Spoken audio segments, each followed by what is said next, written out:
y el día de hoy les voy a exponer el síndrome urticariforme y exantemático.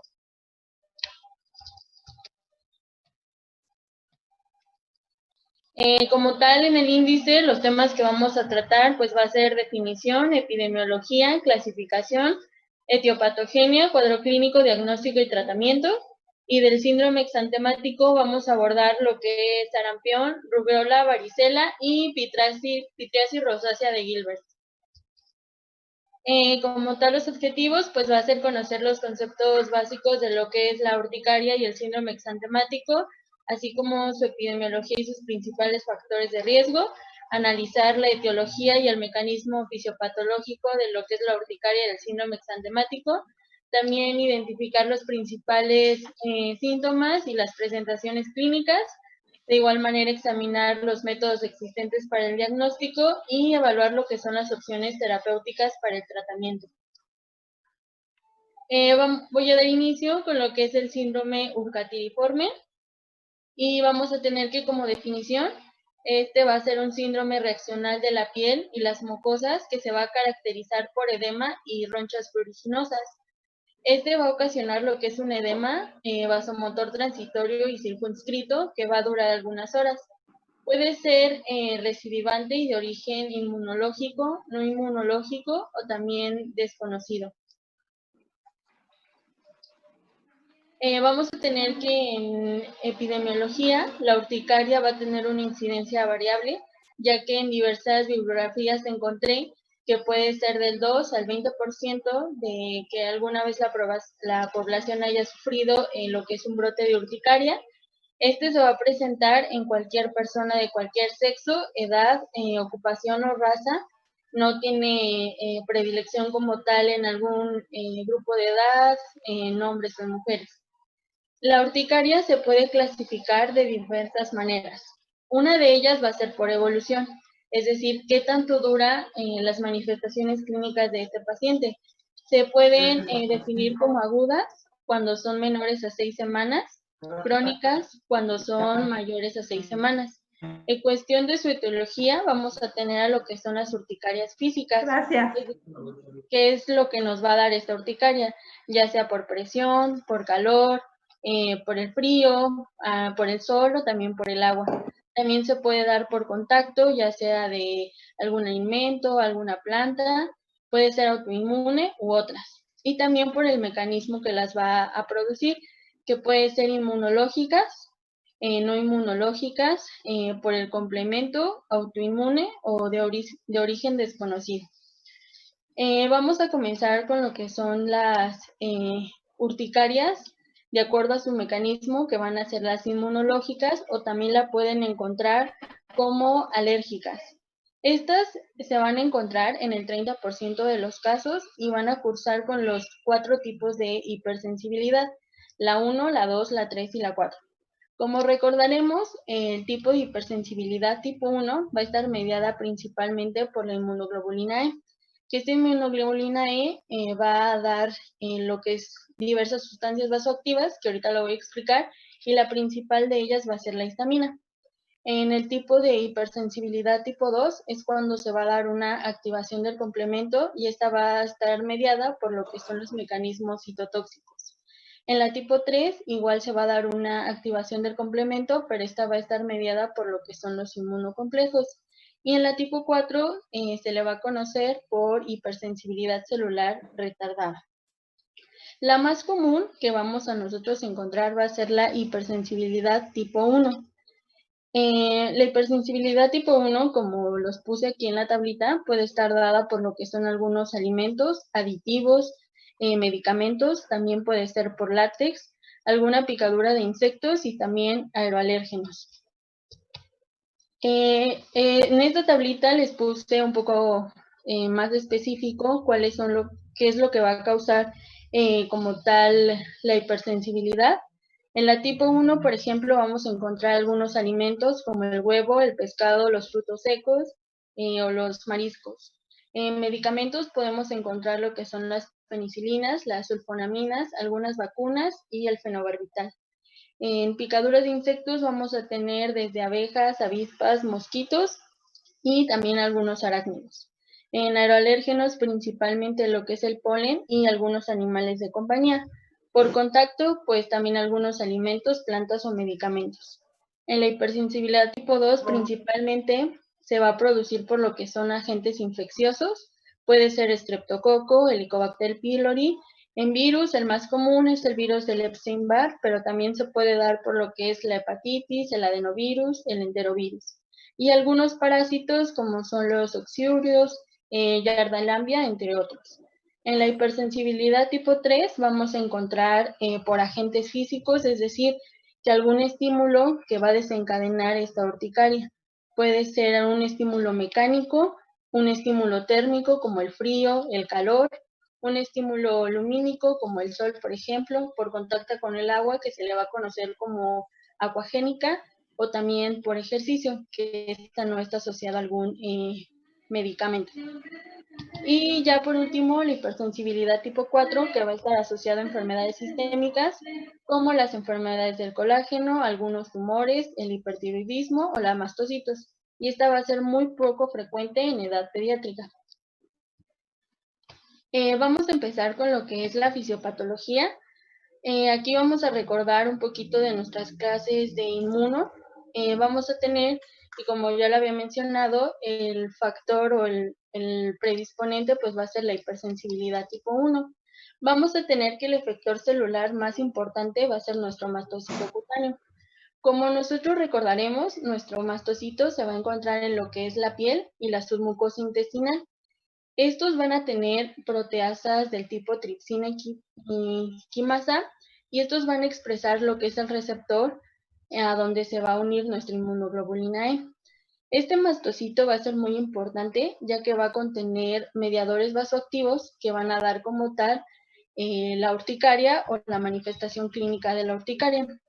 Todo va a comenzar cuando nuestros alérgenos ingresan al organismo, ya sea medicamento, aeroalérgeno, algún alimento. Una vez que nuestros alérgenos ingresan como tal a nuestro organismo, vamos a tener que van a ser captados por nuestras células dendríticas. Nuestras células dendríticas lo que van a hacer es que van a procesar estos antígenos en su interior y lo van a presentar a nuestros linfocitos TCD4 vírgenes. Una vez que los presentan, vamos a tener que se va a lo que es la síntesis de la interleucina 4 y la interleucina 13. Esto lo que va a hacer es que nuestros linfocitos B van a sufrir un cambio en nuestro isotipo de la cadena pesada y van a comenzar a producir lo que es nuestra inmunoglobulina E. Una vez que se empieza a producir nuestra inmunoglobulina E, vamos a tener que nuestros mastocitos se van a activar y mediante la interacción de esta inmunoglobulina con lo que es el receptor que ellos tienen, se va a dar el proceso de desgranulación. Pero no solo el proceso de desgranulación, sino también va a comenzar lo que es la síntesis y secreción de mediadores lipídicos y también de algunas citocinas. Esto nos va a dar a lo que es la liberación de histamina, bradicinina, leucotrieno 4 y prostaglandina D2. En esta imagen, que de hecho viene en el ABAS, podemos ver cómo nuestro alérgeno ingresa a lo que es nuestro organismo. Vamos a tener que lo presenta como tal a nuestra célula B. Esta la va a procesar y va a empezar lo que es el procesamiento con la célula TH2. Va a comenzar lo que es la secreción de interleucina 4, que esto nos va a dar células de memoria y células plasmáticas, lo que va a hacer que comience luego la secreción de inmunoglobulina E. Esta inmunoglobulina E se va a unir a lo que es nuestros receptores de nuestro mastocito. Aquí podemos ver cómo está nuestra inmunoglobulina E y se une a nuestros receptores que tienen el mastocito para esta inmunoglobulina. ¿Esto que nos va a llevar? Pues nos va a llevar a la desgranulación de la misma y las principales aminas vasoactivas, que va a ser la histamina, la heparina y algunas proteasas.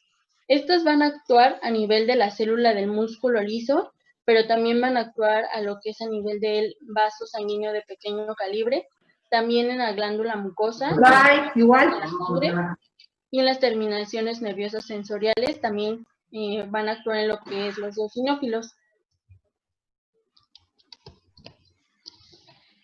Aquí podemos ver otra imagen donde se da como tal, aquí este es nuestro mastocito, aquí vamos a tener sus receptores y estos van a ser la inmunoglobulina E. Como ya les había mencionado, que va a producir o a secretar lo que es histamina, bradicinina y algunos leucotrienos, esto nos va a dar principalmente lo que es el incremento de la permeabilidad vascular, que nos va a llevar a la manifestación clínica de lo que es la urticaria.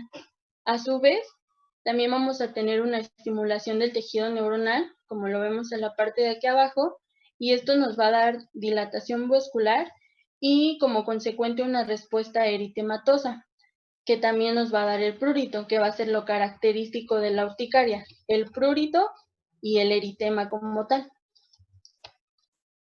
Esto es en cuestión de la fisiopatología o de la fisiopatogenia de la no inmunológica. ¿Hasta aquí tienen alguna duda?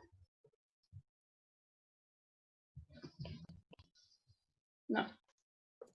No, Itzel. Okay. Bueno, ahora vamos a comenzar con lo que es la no inmunológica. Esta es la más común y se va a presentar del 80 al 85% de los casos. Puede ser crónica, como ya lo había mencionado, cuando es mayor a 6 semanas, recidivante o también se puede encontrar resistente a los tratamientos. Vamos a tener que esta es atribuida a un sinnúmero de factores, desde alimentos en descomposición, como medicamentos liberadores per se de la histamina, como la morfina y la atropina, algunos factores físicos como el frío, el calor, el agua o la presión. También se puede encontrar lo que es la urticaria colinérgica, que esta se va a presentar en lo que es en la realización de algún esfuerzo físico o como tal la sudoración. A diferencia del mecanismo fisiopatológico de la no inmunológica, es que en esta no va a estar mediado por la inmunoglobulina E, es decir, ingresa lo que es el agua, el sol o no sé, la presión a lo que es las terminaciones de la piel y esta directamente va a hacer que nuestro mastocito desgranule como tal, se desgranule y comience a secretar la histamina. Es decir, esta no va a estar mediada por lo que es la inmunoglobulina E, a diferencia de la inmunológica, que la principal activación va a ser por la secreción de esta inmunoglobulina E. Algo importante mencionar de la no inmunológica es que también se puede presentar con lo que es el angioedema, que el angioedema como tal va a ser una zona edematosa más grande que va a afectar a lo que es el dermis y al tejido subcutáneo. Este va a ser más profundo y mal definido. Por consiguiente, lo que es la urticaria y el angioedema van a presentar el mismo proceso edematoso, solo que el angioedema va a presentar a un nivel más profundo.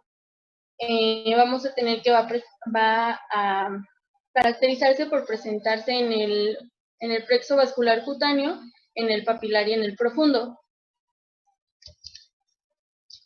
Ya pasando lo que es el cuadro clínico de nuestra urticaria aguda, es decir, la que se presenta al momento de, ya sea por contacto, por frío, por calor, por algún alimento, algún medicamento o como sea, vamos a tener que el tipo característico de la urticaria va a ser un agón bien definido. El tamaño puede ser pequeño, desde menos de 1 centímetro hasta mayor de 8 centímetros. El color, como ya lo había mencionado, va a ser eritematoso blanco con un reborde eritematoso. La forma puede variar, algunas son redondas, ovaladas, acriformes, anulares y serpentinosas. Es importante porque la urticaria puede aparecer en cualquier sitio. Estas van a ser pruriginosas porque ya lo había mencionado, principalmente por la estimulación que hay a lo que son las terminaciones nerviosas que va a ocasionar este prurito tan intenso y también son transitorias. La principal característica clínica que nosotros tenemos que tener en cuenta en la aguda es que van a ser transitorias. Pueden desaparecer rápidamente o también pueden durar hasta lo que son 24 horas. Aquí en las imágenes que les puse podemos observar aquí en la figura 14.7 lo que es la urticaria y el angioedema.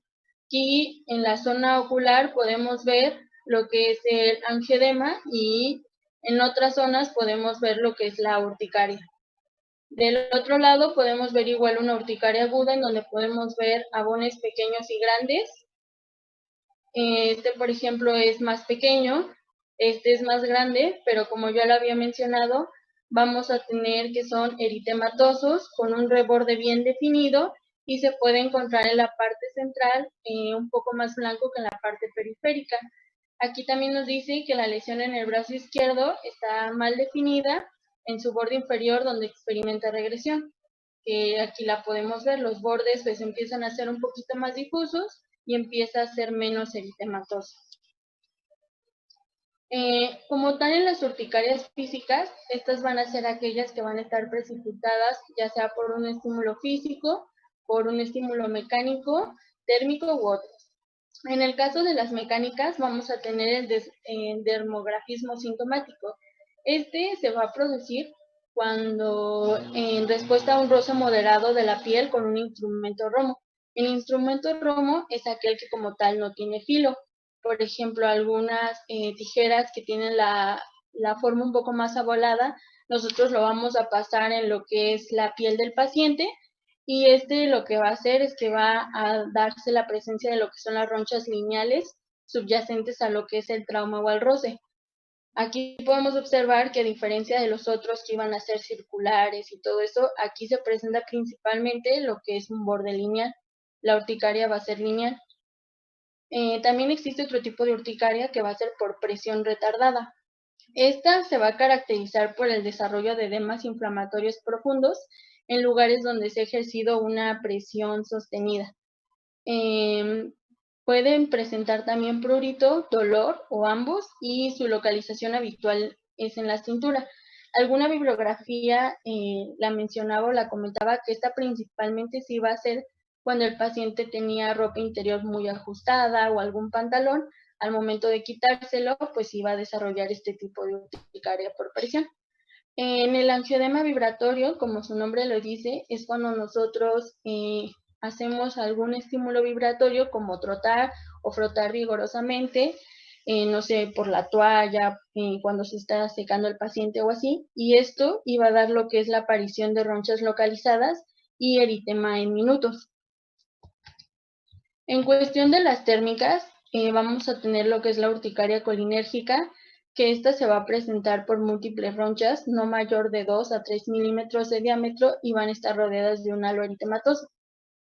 En la urticaria por contacto al frío, esta se presenta prurito y quemazón, y si se afectan grandes áreas de la piel, también pueden aparecer síntomas sistémicos como es enrojecimiento, cefalea, síncope y dolor abdominal. En la urticaria localizada por el calor, igual se va a acompañar de prurito en lo que es la zona de contacto y se puede asociar a síntomas sistémicos como cansancio, cefalea, náusea y dolor abdominal. Y en la urticaria acuagénica, esta va a ser muy similar o semejante a lo que es la urticaria colinérgica. Y su topografía se va a encontrar principalmente en la parte superior del cuerpo y su duración no va a ser mayor a lo que es una hora, que van a ser estas de aquí. Ahora pasando al cuadro clínico de la crónica o de la urticaria crónica, es decir, la que se va a presentar mayor a 6 semanas, las características clínicas como tal de la urticaria aguda y crónica van a ser las mismas. Aquí lo único que va a cambiar es la ocurrencia o como tal la duración. Esta se va a definir como una ocurrencia diaria por más de 6 semanas, cuyas lesiones individuales finalizan entre las 4 y las 36 horas, a diferencia de la aguda, en donde podían quitarse inmediatamente y lo máximo que llegaban a durar era 24 horas. Aquí no, aquí lo van a durar entre 4 y 6 horas y como tal, para que nosotros podamos decir que es una urticaria crónica, es que el paciente nos va a definir o a decir que ya lleva más de 6 semanas con este padecimiento. Aquí igual podemos observar lo que es la urticaria crónica. Se puede leer que esta paciente ya lleva 5 años de duración con lo que es su urticaria. Vamos a tener que estas erupciones duran diariamente, van a ser muy pruriginosas y esto es importante porque llegan a alterar lo que es la calidad de vida del paciente. Aunque ya estuvo en tratamiento, como lo menciona la bibliografía, va a tener una recidiva inmediata después de dejar el tratamiento.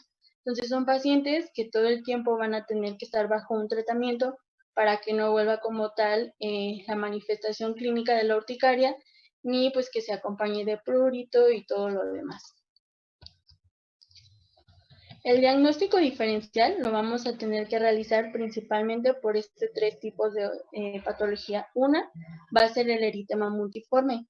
Estas van a ser lesiones rojas y abultadas que suelen tener aspecto de dianas y por lo general se van a encontrar distribuidas simétricamente en todo el cuerpo.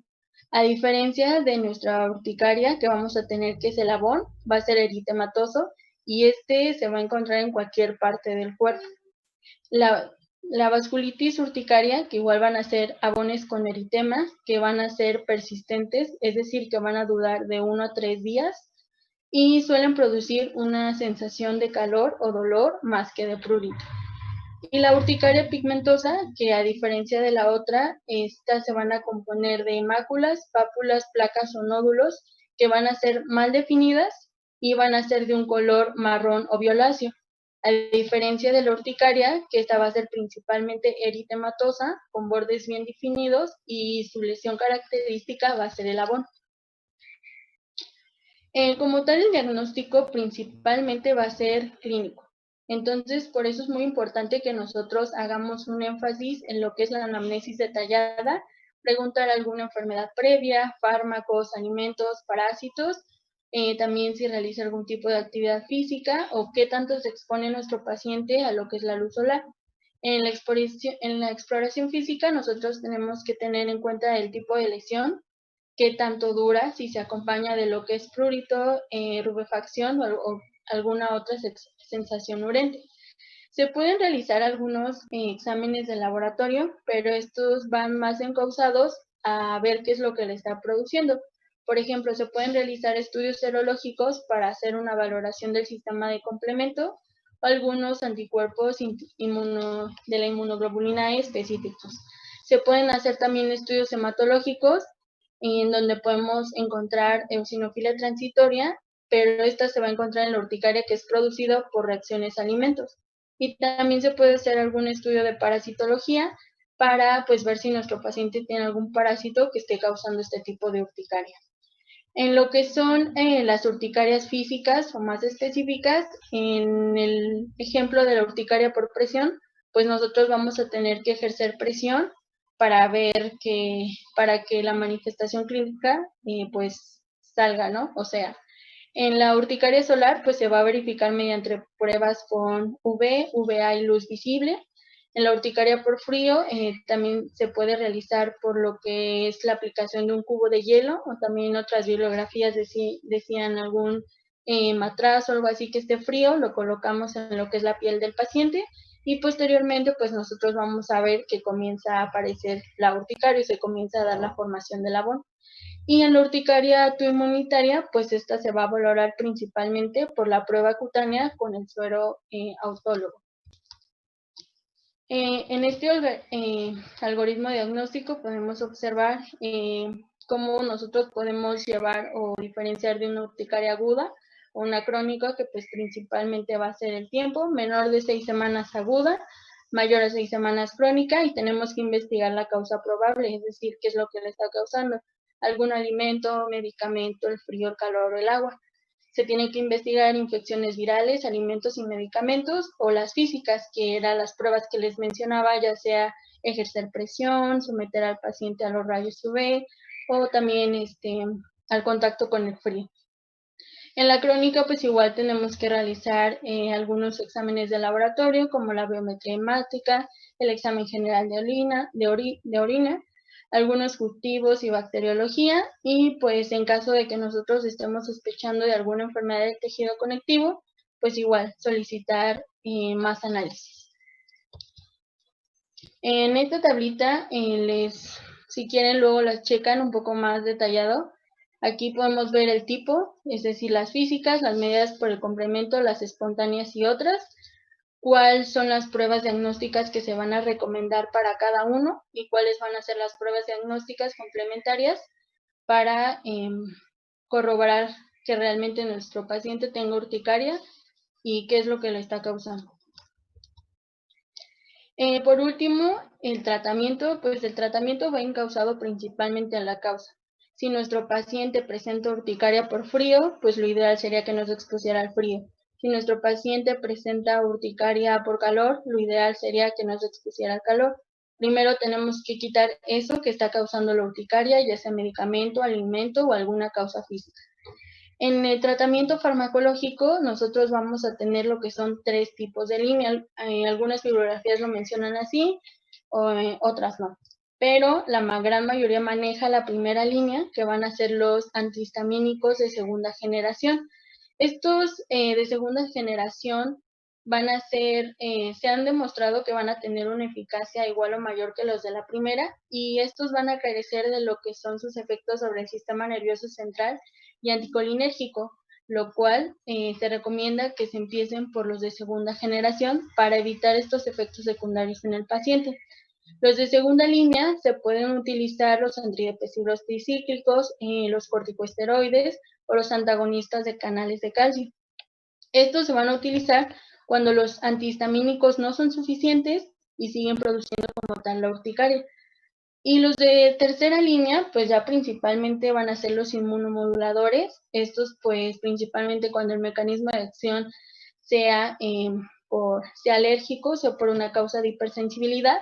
Y vamos a tener a lo que es las ciclosporinas, también algunas inmunoglobulinas intravenosas o inclusive ya la plasmaféresis en casos muy graves. Y por último, este algoritmo diagnóstico en donde nosotros podemos observar cómo es que llega nuestro paciente, si llega con angioedema y abones, cómo está el cuadro clínico, nosotros tenemos que descartar alguna picadura, algún toxicoedema o así, y posteriormente tenemos que seguirlo valorando. ¿Hasta aquí tienen alguna duda con síndrome urticariforme?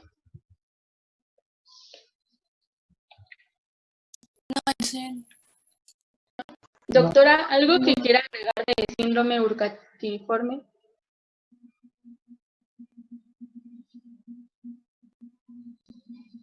Tiene apagado el micrófono, doctora. Ya. Ya. Ok. Sí, ya. Ok, nada más comentar, por favor, que, bueno, perdón, es que estoy en el hospital. Nada más comentar que como vieron ustedes, realmente el diagnóstico de urticaria es clínico. Hay que reconocer ustedes el tipo de lesiones para que lo puedan diferenciar de otros problemas. Ya tan solo con el hecho de la evolución o el tiempo de evolución de las lesiones que duran menos de 24 horas, que son transitorias, que son migratorias, que son pruriginosas, ya les orienta. Si ven ustedes, no hay una causa, son muchísimas las causas y por eso es que nos hacen muchas urticarias crónicas en donde pasan 6 semanas y todavía el paciente sigue presentando brotes y nosotros tenemos la obligación de ir descartando patología hasta poder decir es idiopática y no tenemos ninguna causa. Las causas que nosotros más frecuentemente vemos aquí en el área clínica, en el hospital, sobre todo tanto en los niños como en los adultos, son, primero que nada, descartar todo factor ocasionado por medicamentos y por alimentos, que yo creo que son las cosas más frecuentes que ya comentaste, pero también infecciones. Es muy frecuente, por ejemplo, la urticaria, que está tendiéndose a ser crónica, en donde las infecciones urinarias, infecciones vulvovaginales, parasitosis y tal, que a veces ni siquiera son subclínicas, realmente hay la presencia ahí de algunas bacterias nada más y no nos dan una etiología fácil. Entonces, sí vale la pena que ustedes hagan un muy buen interrogatorio porque vean que hay urticaria hasta por saltar. Entonces, hagan muy buen interrogatorio para que puedan ir descartando e identificando las posibles causas y realmente le vayamos limitando al paciente. Yo les sugiero actividades. Yo les sugiero que además de utilizar los antihistamínicos, sí es muy importante que ustedes le limiten al paciente que tiene urticaria todo tipo de actividades histaminógenas.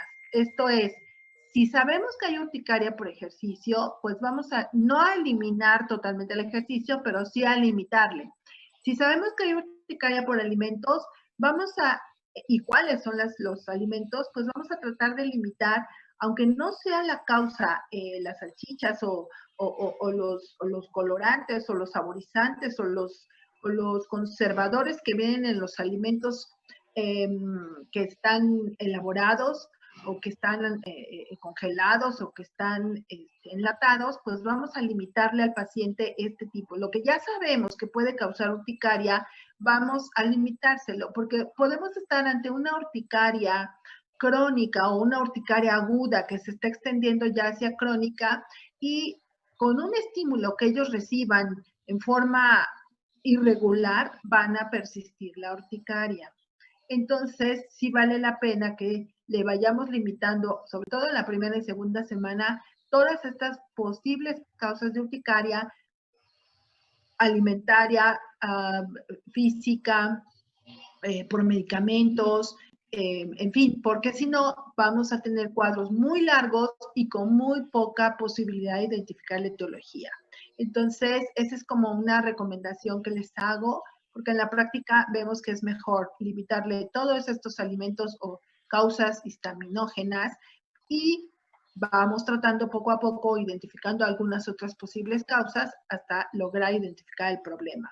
Es frecuente, y creo que no lo comentaste y no me acuerdo si lo vi ahí en tu diapositiva, pero algunas de las enfermedades tiroideas nos generan urticaria y a veces no son identificadas rápida o fácilmente porque son subclínicas. Entonces yo les sugiero como dentro del panel de identificación de problemas, sobre todo en las mujeres y las mujeres que están en el climaterio o periclimaterio que hagan urticarias crónicas, vale la pena que ustedes identifiquen si tenemos problemas de tipo hormonal como hipotiroidismo o algún hipertiroidismo, sobre todo el hipotiroidismo que a veces cursa con anticuerpos antitiroglobulina que ahí están presentes y que no hacen de pronto un cuadro de hipotiroidismo franco, pero sí nos dan urticarias crónicas. Entonces, ténganlos en cuenta porque hemos visto varios casos, sobre todo en mujeres, que hacen este tipo de problema alrededor del climaterio y que a veces es una causa que uno no descarta fácilmente, ¿no? Bien, creo que es lo único que yo quisiera aportar nada más sobre esto. Si no hay alguna otra comentario, pregunta o algo, continuamos con los exantemáticos. Sí, ahora vamos a comenzar con lo que es el síndrome exantemático. Como introducción vamos a tener que el exantema se puede definir como una erupción cutánea localizada o generalizada. Este puede ser causado por lo que son virus, bacterias, medicamentos o también estar asociado a alguna otra enfermedad sistémica. ¿Qué le tenemos que estudiar como tal al exantema? Primero, la morfología, es decir, el tipo de lesión que tiene, ya sea una pápula, una mácula, un eritema, un abón, una vesícula, una pústula. El patrón de distribución, si se va a encontrar en alguna parte del cuerpo, en todo el cuerpo, si va a ser simétrico o asimétrico, si solo se va a encontrar en la región cefalocaudal, en los pliegues o en las palmas y en las plantas. Los síntomas prodrómicos y concurrentes, las exposiciones conocidas, el enantema, que es el enantema va a ser la erupción que se va a dar en lo que son las membranas mucosas, la epidemiología local, porque como recordaremos, la mayoría de los exantemas se presentan en una edad pediátrica y nosotros tenemos que indagar si fue a lo mejor en alguna guardería, etcétera. Los hallazgos del examen físico por aparatos y sistemas, es decir, si se va a encontrar también alguna afección ocular, alguna afección de mucosas, si se pueden encontrar inclusive signos meningios, signos patognomónicos como tal. Y algo importante también recalcar de la característica del exantema es que nosotros tenemos que hacer énfasis en los antecedentes, principalmente en lo que es la edad, y las vacunaciones previas que pues tiene el paciente, también si ya tuvo alguna enfermedad exantemática pasada, el ambiente epidémico escolar o familiar, es decir, si alguien más de la escuela o si alguien más de su familia lo presenta, el contacto como tal directo con algún enfermo o portador, la exposición ambiental y también con algunos animales, viajes a zonas de riesgo, algunos tratamientos farmacológicos o también algunas otras enfermedades sistémicas. Vamos a empezar con lo que es el sarampión. El sarampión se puede definir como una enfermedad febril exantemática que va a ser aguda y muy contagiosa. Esta va a ser producida por lo que es el virus de sarampión y se va a caracterizar por un periodo prodrómico febril. Este también va a cursar con manifestaciones respiratorias y un enantema específico que más adelante lo voy a explicar, y va a estar seguido de una erupción maculopapulosa generalizada. Como tal, en su epidemiología vamos a tener que en el 2017 se notificaron aproximadamente 173,000 casos confirmados en 183 países, y en el mes de diciembre de 2008 se notificaron 229,000. Esto es importante porque va a darse un incremento del 32%. Voy a empezar hablando de lo que son algunas características generales del virus. El virus vamos a tener que va a contar con lo que es la nucleoproteína, la fosfoproteína, va también a encontrarse una matriz, proteínas de fusión, hematoglininas y proteína mayor. Todas estas proteínas que el virus va a codificar se van a localizar en alguna parte del virus y van a tener funciones específicas muy importantes. Por ejemplo, la nucleoproteína, pues principalmente va a proteger nuestro material genético. La polimerasa igual va a ser parte del complejo de transcripción, y la matriz pues se va a encontrar de lo que es encargar de lo que es el ensamblaje. La proteína de fusión va a favorecer como tal la fusión de las células, la hemólisis y la entrada del virus ya a lo que son las células del hospedero. La hematoglinina va a favorecer toda esta unión vírica, y la proteína mayor va a servir como polimerasa.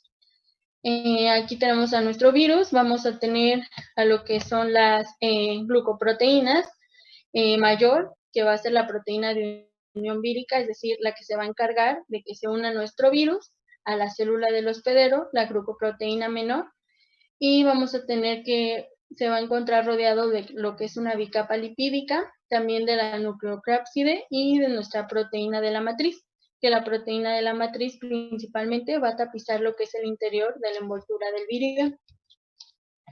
¿Cómo es que va a empezar, ya como tal hablando de la fisiopatología? Vamos a tener que el virus de sarampión va a ser sumamente contagioso, y este se va a transmitir principalmente de una persona a otra mediante las gotitas respiratorias, o también conocido como el flush. Todo va a empezar una vez que ingresan estas gotitas respiratorias, y va a comenzar lo que es la unión de esta proteína de nuestro virus con la envoltura del virión. Vamos a tener que se va a unir a lo que son los glucolípidos y glucoproteínas de nuestra superficie celular. Esto va a comenzar lo que es la reacción con la CD46, que esta va a ser una proteína de la membrana. Esta va a ser importante ya que se va a encontrar en la mayor parte de lo que son los tipos celulares. Este tipo de proteína de membrana va a proteger a lo que es a la célula del complemento y va a regular la activación del mismo, y también se va a comportar como receptor. Esto es importante porque la familia de los paramyxovirus también van a ser capaces de inducir lo que es una fusión intercelular que va a dar lugar a lo que son las células multinucleadas y a los sinsitios. En su imagen podemos observar cómo ingresa este virus a lo que es principalmente el sistema respiratorio. Todas estas proteínas del virus se van a encargar de lo que es el ensamblaje y la replicación, que pues ya más adelante nos va a dar como tal una infección sistémica. Aquí vamos a tener que empieza como tal en lo que son las vías respiratorias, y ahí es en donde se va a llevar a cabo la replicación como tal local. Posteriormente vamos a tener una diseminación linfática que nos va a dar a la viremia, que la viremia como tal va a ser la mayor proliferación de este virus. Esto pues obviamente nos va a ocasionar una amplia diseminación, que ya va a pasar de estar en un lugar local a irse a lo que es el aparato urinario, los vasos sanguíneos de pequeño calibre, el sistema linfático y también el sistema nervioso central. Esto nos va a dar, se va a dar en lo que son las células endoteliales, que van a ser infectadas por el virus, y nos va a dar el cuadro clínico, la característica del exantema. Una vez que nosotros tenemos el exantema, vamos a tener 4 posibles, por así decirlo, cuadros, El principal de ellos pues va a ser la curación, que ya nos va a dar como tal la protección para toda la vida. Y los cuadros atípicos pues vamos a encontrar la encefalitis posinfecciosa, la panencefalitis o una falta de curación de la infección, que esto nos va a llevar a un resultado mortal. Estas tres últimas van a ser muy raras y muy difíciles que presente el paciente, y solamente las va a presentar cuando el paciente se encuentra inmunocomprometido o a lo mejor con alguna otra enfermedad sistémica. El cuadro clínico ya del sarampión, en el periodo de incubación que va a durar de 7 a 3 días, vamos a tener que empieza con fiebre y algo que se llama TRC-IF, es decir, tos, rinitis, conjuntivitis y fotofobia. Una vez que se termina el periodo de incubación, van a aparecer lo que son las típicas lesiones, que van a ser las manchas de Kopling. Estas manchas de Kopling van a ser vesículas que se van a encontrar en la cavidad bucal, suelen durar de 24 a 48 horas, suelen ser pequeñas, de 1 a 2 milímetros, y se van a describir como granos de sal rodeados de un halo rojizo, que son estas de aquí. Posteriormente a la aparición de las manchas de Kopling, aproximadamente de 12 a 24 horas después, vamos a tener que comienza ya como tal a formarse el exantema. Se va a dar principalmente cefalocaudal, es decir, va a comenzar por lo que son las orejas, se va a extender por todo el cuerpo. Este exantema tiene la característica de ser maculopaposo y puede ser extenso, y las lesiones van a confluir de una manera frecuente. Aquí podemos ver como tal la evolución del sarampión, que podemos ver un periodo de incubación de 7 a 14 días aproximadamente. Después comienza lo que es la aparición de anticuerpos específicos al virus.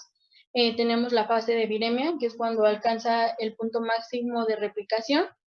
Tenemos a nuestro virus en las vías respiratorias, pero también en la orina, y comienzan como tal los síntomas específicos en cuestión respiratoria, que va a ser tos, rinitis, conjuntivitis y fotofobia. Posteriormente, de 12 a 24 horas después, comienzan las manchas de Kopling, que van a ser vesículas en lo que es la cavidad bucal. Posteriormente que estas vesículas se forman, ya comienza como tal el exantema característico del sarampión, y la encefalitis posinfecciosa, que realmente va a ser muy rara, solo es cuando nuestro paciente se encuentra inmunocomprometido con alguna otra enfermedad sistémica. Pero normalmente una vez que comience el exantema, pues el cuadro clínico como tal se resuelve de manera favorable. El diagnóstico pues principalmente va a ser la exploración física. También se puede acompañar de lo que es el eritema conjuntival, el edema, las líneas de Stimson, las manchas de Kopling que ya las mencioné, las manchas de Hermann, que van a ser puntos blancos o grisáceos de 1 milímetro de diámetro en amígdalas, y el exantema como tal característico. Los exámenes de laboratorio que nosotros podemos utilizar para el sarampión, pues se puede tomar una muestra de sangre venosa para la detección de estos anticuerpos, principalmente de la inmunoglobulina M, y ya. Pero como tal, el cuadro característico del sarampión o el diagnóstico va a ser principalmente clínico. Ahora vamos a pasar con lo que es rubiola, que la rubiola va a ser una infección vírica contagiosa, que se transmite principalmente a través de lo que son las secreciones respiratorias. Va a afectar principalmente a niños y adultos jóvenes, y es la principal causa de defectos congénitos que se puede prevenir mediante la vacunación. No se dispone ni de la rubiola ni del sarampión como tal de algún tratamiento específico, pero algo muy importante y que tenemos que hacer énfasis es en el ámbito o en la cuestión de la vacunación, ya que como tal es el único método o medio por el cual nosotros podemos prevenir este tipo de enfermedades. Vamos a tener que la fisiopatología, voy a hablar un poquito del virus. Este pues pertenece a la familia Togarovididae. Vamos a tener que cuenta con una envoltura, solo afecta al ser humano. En los niños el cuadro clínico pues va a ser una enfermedad exantemática moderada, sin embargo en los adultos ya va a ser una enfermedad más grave con artritis o también con artralgias. Vamos a tener que, bueno, aquí me equivoqué. Bueno, como tal, el virus va a ingresar al organismo y va a ser captado mediante las células por endocitosis. Esto nos va a dar una función de membranas y se va a dar la liberación del genoma y va a comenzar la síntesis de poliproteínas y producción de proteínas estructurales del virus. Se va a dar la traducción ya de su material genético, se va a dar la elaboración de glucoproteínas y se va a dar el ensamblaje de las proteínas y la gemación. Esto es muy parecido, se va a contagiar a lo que es el sarampión mediante las gotitas respiratorias. Igual va a ser mediante endocitosis y pues el virus va a ocupar a nuestras células del hospedero para dar como tal el cuadro clínico del sarampión. El tipo de característico de lesión que va a presentar el sarampión va a ser igual un exantema maculopaposo. Este va a iniciar en la cara y se va a extender al resto del cuerpo en forma descendente. En los niños se puede acompañar de prurito, también de adenopatías y de febrícula de 37.2 a 37.8 aproximadamente. En los adultos se llega también a presentar lo que es cefalea, pérdida del apetito, conjuntivitis, poliartralgia o poliartritis también generalizada. El diagnóstico se va a dar mediante igual una buena historia clínica. También se pueden realizar algunos otros estudios de laboratorio como ELISA, inhibición de la hematoglutinación, anticuerpos, también se puede dar aislamiento del virus y también pruebas como PCR del ARN vírico. El tratamiento principalmente va a constar de lo que son las medidas físicas. Se tiene que dar tanto en las exantemáticas, aislamiento, principalmente para evitar el contagio, fiebre, control con medios físicos, ya sea con fomentos de agua, etc. Alimentación habitual y también en cuestión del baño diario, pues no se tiene que tallar todas estas vesículas ni nada por el estilo. En el caso de la rubiola congénita, pues nosotros tenemos que hacer una evaluación a nivel cardíaco, pediátrico, auditivo, oftalmológica y neurológica, ya que como lo había mencionado, pues va a ser la principal causa de malformaciones. Aquí tenemos el cuadro de vacunación, en donde nosotros tenemos la vacuna SRP, que va a ser sarampión, rubiola, parotiditis, que la primera nosotros la tenemos que dar al primer año y el refuerzo se da a los 6 años. Esto pues para prevenir estos dos tipos de exantema. Ahora en cuestión de la varicela, vamos a tener que es una infección primaria que va a estar causada por el virus de la varicela zoster. Cuando hay una reactivación se le va a denominar como herpes zóster, que se presenta en el 15% de los casos. Es una enfermedad benigna autolimitada y se llega a presentar antes de los 10 años aproximadamente en el 90% de las personas, y toda persona expuesta puede desarrollar la enfermedad con manifestaciones clínicas en el 75% de los casos. En cuestión de su fisiopatología, vamos a tener que igual ingresa nuestro virus a lo que es la vía aérea y la conjuntiva, en donde se va a dar una replicación inicial, que esto nos va a dar la viremia primaria. Esto nos va a llevar a que nuestro sistema fagocítico mononuclear y se va a dar aquí una replicación secundaria, a lo que nos va a dar una diseminación ya a otras partes del cuerpo, que nos va a llegar a una viremia secundaria que nos va a dar el exantema. La diseminación también se puede dar una infección latente, que es como tal el herpes zóster, cuando una vez pasada de la viremia primaria y de la replicación inicial, vamos a tener la infección latente que se va a conocer como herpes zóster. Vamos a tener que algunos factores que van a desencadenar lo que es la infección latente, que el herpes zóster puede ser traumatismos, hemopatías o algunos corticosteroides. El cuadro clínico de la varicela igual va a ser un cuadro prodrómico que se va a presentar en el 50% de los pacientes, es decir, de 1 a 2 días van a presentar fiebre, que esta va a durar de 3 a 5 días, malestar general, astemia, dolor abdominal, cefalea y anorexia. Tiene una apariencia polimórfica, es decir, que suele haber de 3 a 4 brotes. Esta va a empezar cefalocaudal, es decir, que va a empezar de la cabeza a los pies y va a ser centrípeda. Principalmente va a afectar a lo que es el cuero cabelludo y la cara, y después a lo que son las extremidades, tronco y extremidades. Vamos a tener que las áreas menos expuestas a la presión y a los huecos de flexión, y vamos a tener que en el caso de las mucosas, estas vesículas se van a romper y se van a ulcerar. Aquí podemos observar cómo es que se llega a formar en el primer brote, en el segundo brote y en el tercer brote. El tercer brote pues va a ser mácula, pápula, que se va a convertir en vesícula y posteriormente en costra. En el segundo brote también, mácula, pápula, vesícula y costra.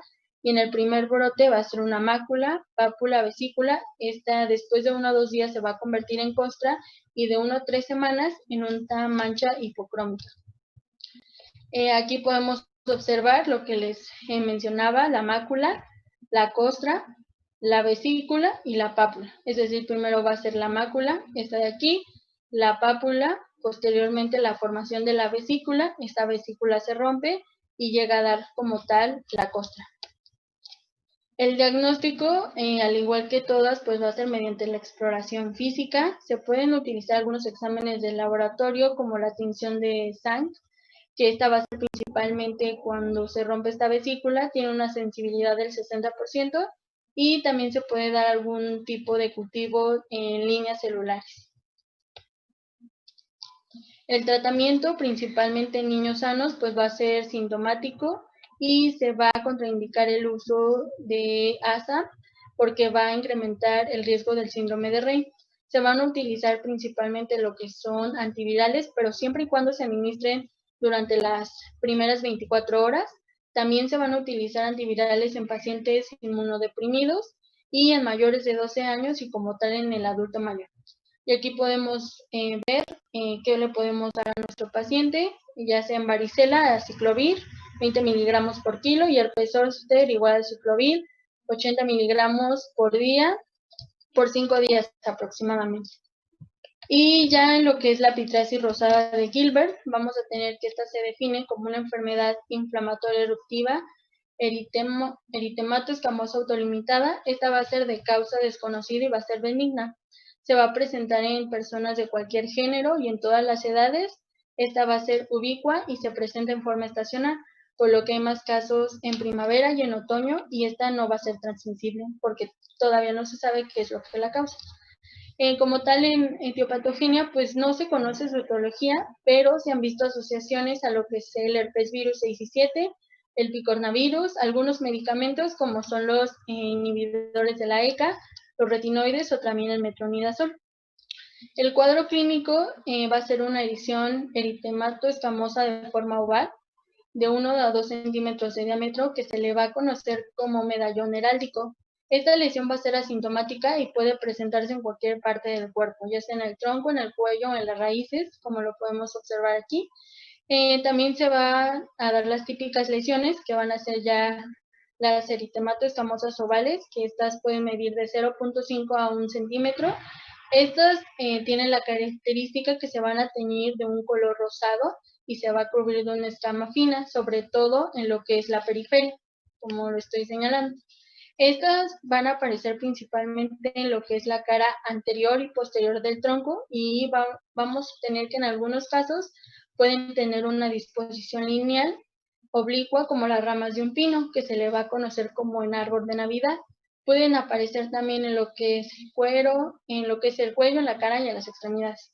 Aquí podemos ver cómo se ve la disposición lineal, por eso dice que se parecen a lo que es el arbolito de Navidad, por la disposición que tienen este tipo de lesiones.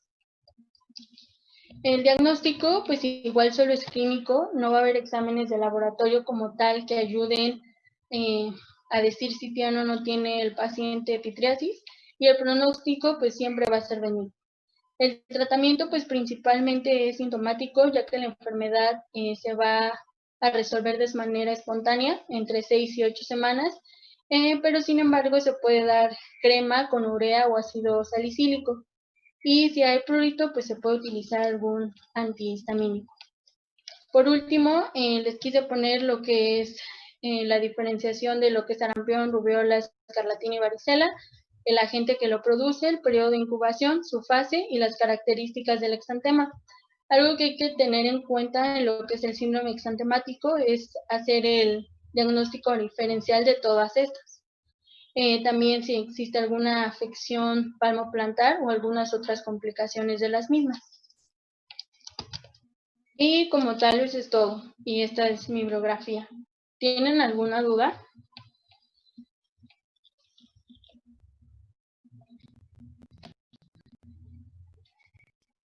No, Itzel. ¿Algo que usted quiera aportar, doctora? Ok, entonces, estas enfermedades exantemáticas son realmente muy frecuentes de observar y es importante, este cuadrito me parece bastante bueno porque les da como una panorama muy general de la diferencia que hay entre uno y otro en relación al rash, que sobre todo es algo, creo que es algo que se confunde mucho, no solamente en ustedes estudiantes, sino también en el médico en general, porque el contacto que tenemos con la piel es realmente muy poco, o sea, tenemos muy poquito tiempo de ver este tipo de lesiones y ahora con la pandemia, pues peor todavía, ¿no? O sea, menos tiempo porque ni siquiera las ven. Entonces, es importante que ustedes identifiquen este tipo de lesiones, cómo se van distribuyendo, qué tipo de lesiones son, si son de extensión hacia afuera, hacia adentro, en fin. Entonces, me parece que es importante que tengan claros este tipo de diagnósticos diferenciales. Les puse pitiriasis rosada de Gibert, aunque no viene dentro de los cuadros exantemáticos clásicos, porque es una entidad que cada vez está cobrando más importancia. Como ya se los comentaron, es una entidad que a lo mejor no es fácil de identificarla hasta que la conoce, ¿no? Esa característica de la placa heraldo que aparece unos días antes de que aparezca todo el brote, es muy sugestiva de esta pitiriasis rosada. Afortunadamente es bastante benigna y no requiere de mayor tratamiento, pero por su tiempo de evolución, que puede estar hasta 6 semanas en la piel, pues naturalmente que le genera mucha angustia al paciente y al médico también, porque como no la conoce o no la identifica, no sabe cuáles son su etiología y sobre todo no sabe si tiene que o no darle tratamiento, pues con mucha frecuencia es maltratada. Entonces, por eso es que quise que Itzel nos hiciera el favor de presentarla para que ustedes la conozcan. Es frecuente, a lo mejor hasta la han tenido ya, alguno de ustedes, porque se presenta en niños, pero también se puede presentar en adultos, es muy característica y no requiere como de mayor tratamiento, salvo descartar otras patologías como estas que ustedes están viendo, ¿no?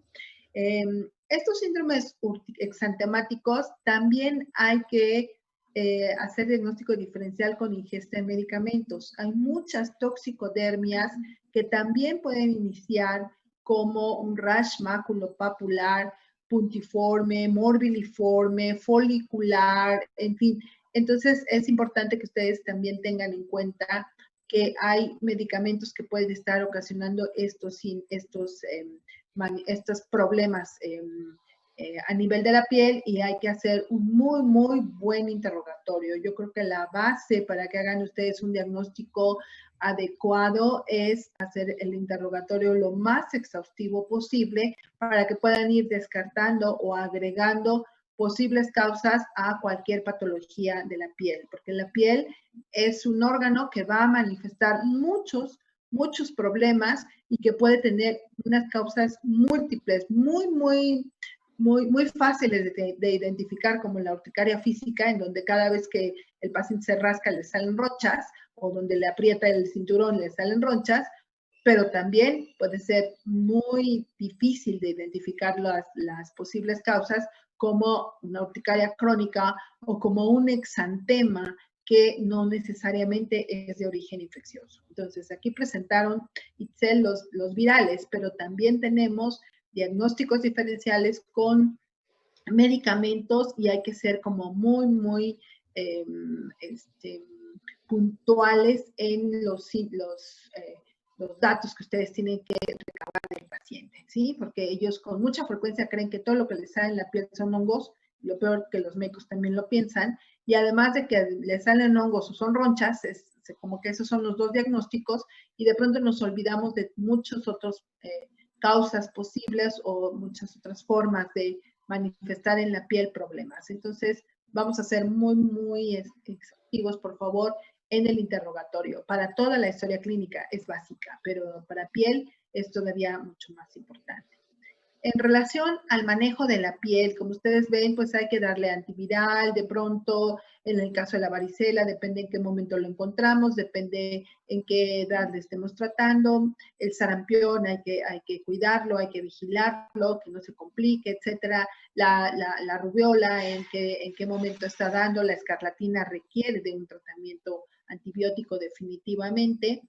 Pero el cuidado de la piel, tanto en urticaria como en exantemas, es gentil. El cuidado de la piel es un baño suave, es un baño gentil, sin fricción, sin tallar, sin querer eliminar lesiones a través de la fricción. Es cuidar la piel. La piel está teniendo un problema inflamatorio en su superficie, cualquiera que sea la causa, y entonces necesitamos mantenerla con buenas condiciones para que no se agregue un problema, una complicación como un impétigo secundario, por ejemplo, que es muy frecuente que suceda en la piel. Entonces, no friccionar, no tallar, cuidar, humectar, mantener la función de barrera de la piel lo más posible para evitar complicaciones. ¿De acuerdo? Eso sería como lo es. Es muy frecuente que a los niños con varicela que hacen vesículas y hacen costras y les pongan polvo de X, de Y, de Z, en fin, les ponen diferentes cosas, a los niños todos morados, rojos, rosas, etcétera. Y no, yo creo que es suficiente con que nosotros cuidemos la piel, con que hagamos un baño muy gentil, como ya les comento, suave, breve, con agua tibia, sin fricción, con un jabón suave o incluso sin detergente, para que en un momento dado no perdamos todavía más la función protectora de la piel, que ya de por sí está violentada por el problema inflamatorio. ¿De acuerdo? Eso sería como lo que yo quisiera aportar en relación a esto. ¿Algún comentario, pregunta que quieran hacer?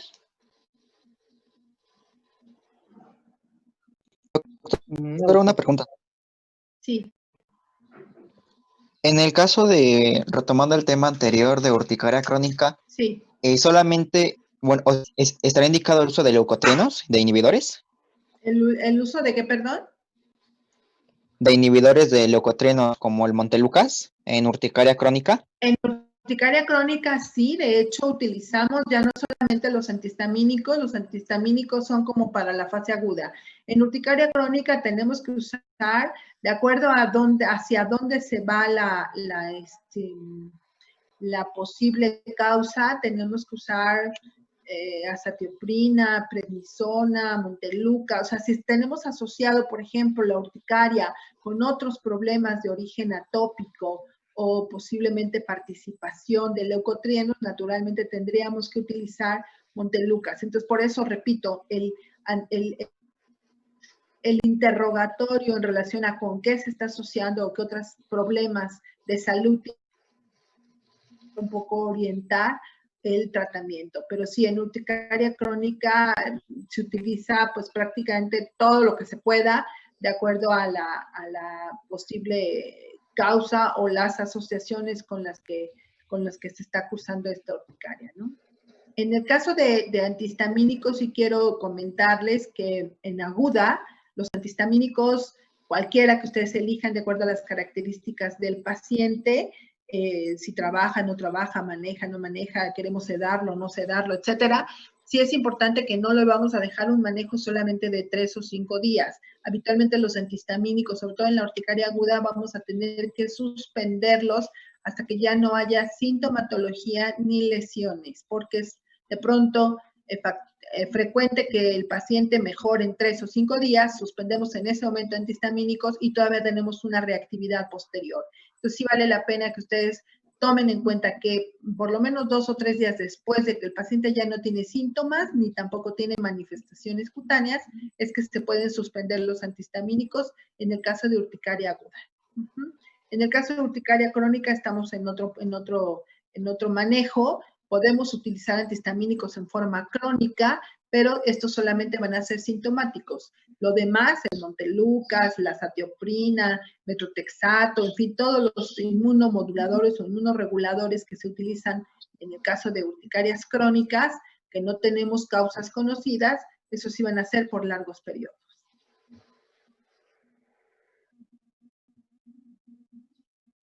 ¿Alguna otra pregunta?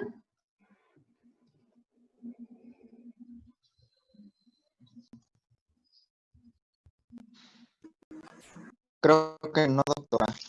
¿No? Ok. Yo quiero comentarle al grupo que para que podamos tener como un poco más de claridad en relación a qué estamos describiendo y qué estamos viendo, les voy a sugerir, como les he sugerido a los primeros equipos que trabajó conmigo y ahora que está trabajando el segundo, es que ustedes, por favor, lean las lesiones elementales, primarias, secundarias, de dermatología en la piel, que son el por qué hablamos de pápula, de mácula, de roncha, qué diferencia hay entre una y otra, primarias y secundarias. Hablen o estudien ustedes la historia clínica también dermatológica, que tiene ciertas características en relación a si una dermatosis está localizada, está diseminada, está generalizada, y también en relación a los sitios de localización o la descripción de localización de estas lesiones. Esto es como para que tengamos como todos más o menos el mismo conocimiento en relación al tipo de lesión. Si estamos hablando de pápulas, ya sabemos que es una pápula. Si estamos hablando de mácula, ya sabemos que es una mácula y qué es la diferencia de una placa, por ejemplo. Si estamos hablando de roncha, ¿qué diferencia tiene con las pápulas, ¿no? En relación a su tiempo de evolución, a su localización, a su forma, etcétera. Entonces, les voy a pedir ese favor para que ustedes en un ratito que tengan tiempo libre para que puedan leer lesiones elementales, primarias, secundarias. Lo pueden leer en el libro del doctor Amado Saúl o en el libro del doctor Arenas, de diagnóstico y tratamiento, habla bien de la historia clínica dermatológica. Eso como para que todos tengamos la misma información. ¿De acuerdo? Sí, de acuerdo, doctora. Gracias. Sí, doctora, una última preguntita, doctora. ¿Sí? Bueno, con respecto a lo de las evaluaciones, no sé si nos la mandaría, no sé, ahí cuando usted fuera, el fin o así. Bueno, Sí. somos el equipo 1. Sí. No sé si le llegaron los formatos Sí, de claro. evaluación. Sí, así es. Yo tengo sus formatos y se los envío en estos días se los envío. Ah, sí, doctora, muchas gracias. Doctora. ¿Alguna otra cosa?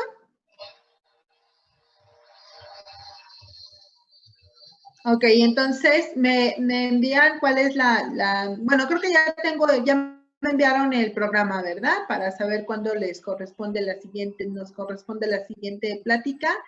Quien le corresponda darla, se pone en contacto conmigo, ya todos tienen mi teléfono, espero que sí. Si no, Excel se los puede compartir, y mi correo también, para que así me avisen cuando es la siguiente, bueno, más bien me envíen la plática para que la pueda yo revisar, y si necesitamos alguna bibliografía agregar, se los hago saber, ¿sí? Sí, claro que sí, doctor. Muchas gracias. Gracias, doctora. Bueno, mucho gusto. Se van a perder la dermatología en vivo, pero bueno, esperemos que se pueda retomar antes. Esperemos. Bueno, gracias a todos, buen día. Gracias, hasta luego. Buen día, Hasta gracias. luego. Gracias, hasta luego. Gracias, hasta luego, chicos. Pues ya que Rusia se apure, ¿no?